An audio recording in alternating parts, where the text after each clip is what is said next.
Hi guys, welcome to my channel Rapex.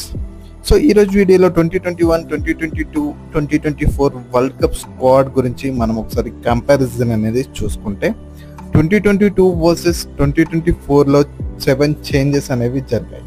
So ఈ చేంజెస్లో ఏంటి అనేది మనం ఒకసారి చూసుకుంటే కంపారిజన్ చూసుకుంటే స్క్వాడ్ ఓవరాల్గా కెప్టెన్ మాత్రం రోహిత్ శర్మనే ఉన్నాడు. కానీ వైస్ కెప్టెన్ చూసుకుంటే 2022 స్క్వాడ్ చూసుకుంటే రోహిత్ శర్మ, కేఎల్ రాహుల్, విరాట్ కోహ్లీ, సూర్యకుమార్ యాదవ్, దీపక్ హుడా, రిషబ్ పంత్, దినేష్ కార్తిక్, హార్దిక్ పాండ్యా, అశ్విన్, హర్షదీప్ సింగ్, హర్షల్ పటేల్తో ఉంది.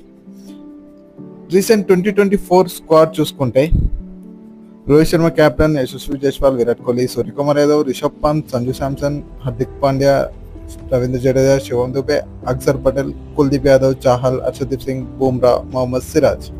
సో దీంట్లో 2022 వర్సెస్ 2024లో 7 చేంజెస్ అనేవి జరిగాయి. కెప్టెన్స్ మాత్రం రోహిత్ శర్మ ఉన్నాడు. అదేవిధంగా వైస్ కెప్టెన్ మాత్రం KL Rahul to Hardik Pandya change అవ్వడం జరిగింది. అదేవిధంగా కేఎల్ రాహుల్ ప్లేస్లో యశస్వి జైస్వాల్ని తీసుకున్నారు. దీపక్ హుడా ప్లేస్లో రవీంద్ర శివం దుబేని తీసుకున్నారు. అశ్విన్ ప్లేస్లో జడేజాని తీసుకోవడం జరిగింది.